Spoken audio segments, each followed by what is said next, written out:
Mon nom est Thibaut Simonard et je suis le créateur du blog Photos et Retouches, dont le but est de vous aider à prendre de meilleures photos et de vous montrer comment retoucher vos photos afin que vous puissiez partager et garder à jamais un souvenir inoubliable de tous ces beaux moments que la vie vous offre.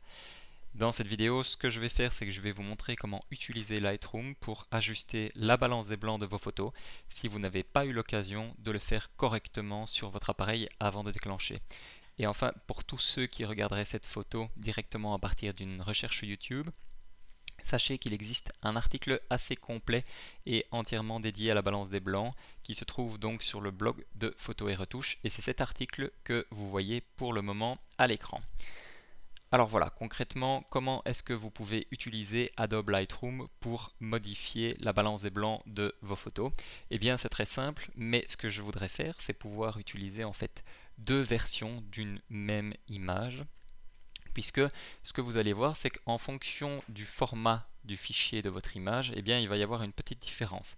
Si vous utilisez un fichier JPEG c'est un fichier compressé de données, et si vous ne savez pas vraiment ce que c'est que ça sort comme ça probablement de votre appareil photo. Et donc les fichiers JPEG, eh bien, vous verrez, il y a une petite modification par rapport aux fichiers RAW.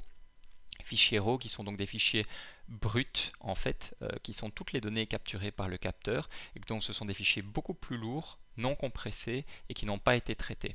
Et donc eh bien, il y a une différence entre un type de fichier ou l'autre lorsqu'on regarde la balance des blancs.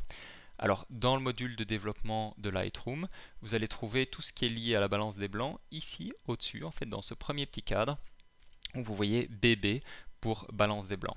Et vous voyez qu'il y a deux curseurs. Il y a un premier curseur qui est la température, qui va du bleu vers le jaune, et puis il y a la teinte qui va donc du vert vers le rose.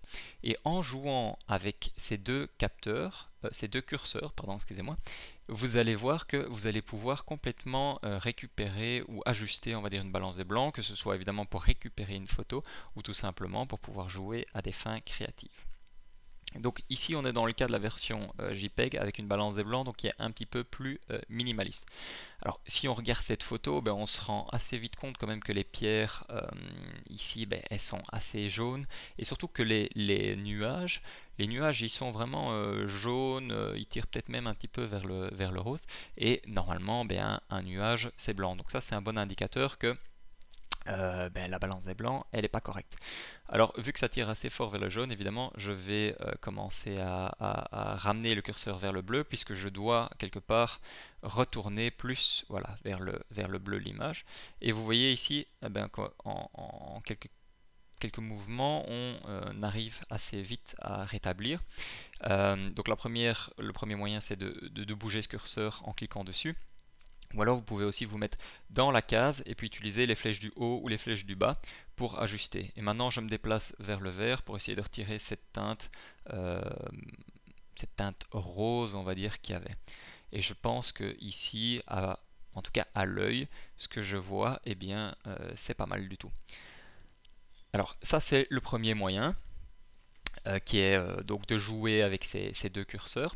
Maintenant, ce qu'on peut faire, si je clique deux fois sur chacun de ces curseurs, je les remets à 0.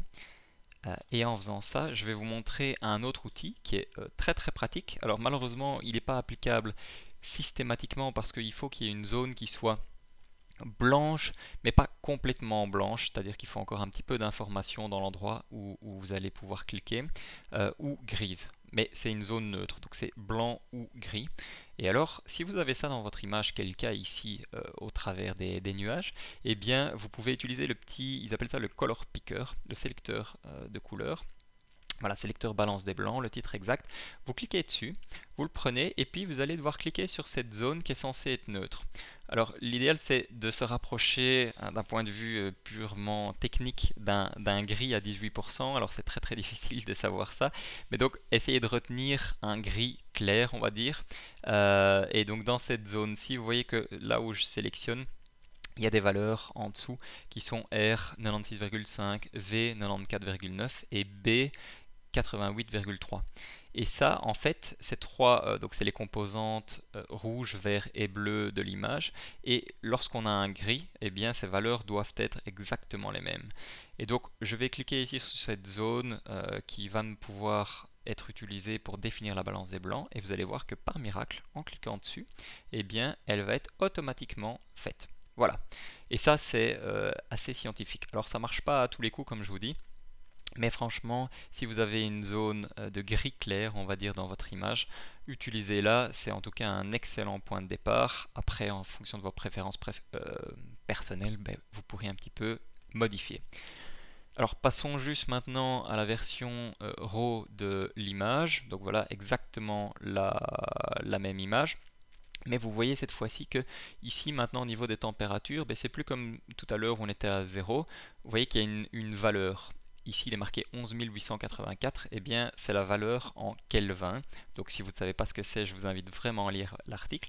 Mais voici la valeur, la température de couleur en Kelvin qui est définie là. Alors j'ai de nouveau le choix de pouvoir utiliser le sélecteur de balance des blancs, hein, et là ça fonctionne exactement comme avant, vous voyez. Ici le résultat est étonnamment un petit peu bleu, un petit peu plus bleu parce que j'ai probablement cliqué pas tout à fait au même endroit. Mais si j'annule ça et que je reviens, vous voyez qu'il y a aussi la possibilité d'utiliser la balance des blancs ici. Et ça, tout à l'heure, on n'avait pas tous ces choix dans le cas de la JPEG, je ne vous l'ai pas montré, mais la version JPEG ne permettait pas d'avoir tout ça. Et ici, ce que vous retrouvez, c'est tout simplement les modes prédéfinis déjà de votre appareil photo.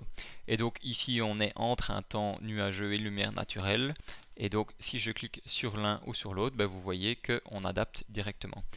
Lumière naturelle, on est un petit peu trop bleu. Et donc, je pense que dans un temps nuageux, on est probablement beaucoup plus proche et beaucoup mieux de ce que c'était. L'autre possibilité, évidemment, c'est de pouvoir jouer vous-même avec les curseurs. Et vous voyez qu'en fonction de ce que vous déplacez, eh bien, vous pouvez y retrouver les données que vous avez envie d'avoir et donner éventuellement un effet créatif si c'est ce que vous voulez avoir ici, par exemple, quelque chose de beaucoup plus jaune. Mais peut-être que c'est à votre goût. Et donc, voilà comment utiliser tout simplement la correction de balance des blancs dans Lightroom. Vous voyez que c'est vraiment très très simple, mais ça varie un tout petit peu en fonction que vos images sont des JPEG, où c'est un petit peu plus limité que si vous avez des fichiers RAW, où là vous avez vraiment la possibilité d'utiliser soit les paramètres prédéfinis, soit le sélecteur de balance des blancs et de sélectionner une zone qui est censée être un neutre, soit d'utiliser les curseurs de température et de teinte pour pouvoir le faire. Voilà, c'est déjà la fin de cette vidéo. J'espère que vous aurez vu à quel point c'est facile de pouvoir ajuster la balance des blancs dans Lightroom. Et que peu importe que ce soit un JPEG ou un RAW, ça ne prend que quelques secondes. Je vous remercie en tout cas de m'avoir suivi et eh bien j'espère pouvoir vous retrouver plus tard sur Photo et Retouche. Si cette vidéo vous a plu et que vous savez qu'elle peut intéresser certains de vos amis, n'hésitez pas à la leur partager. Et puis comme d'habitude, je vous invite à vous inscrire à la newsletter de Photo et Retouche pour pouvoir vraiment rester au courant des derniers articles qui sont publiés, de la photo de la semaine et de bien d'autres choses encore. Et puis en vous inscrivant, vous pourrez télécharger tout à fait gratuitement mon ebook dans lequel je vous partage 6 recettes pas à pas pour prendre des meilleures photos, et cela sans même acheter de matériel. Et je vous promets que si quelqu'un m'avait donné ces conseils beaucoup plus tôt, eh bien ça m'aurait évité de rater des centaines voire même des milliers de photos. Et je sais que ce sont des erreurs que vous commettez très fréquemment également dans vos photos. Alors allez-y, inscrivez-vous maintenant, téléchargez ce guide et je vous souhaite en tout cas d'ores et déjà une bonne lecture et un bon apprentissage. A très bientôt, bye bye.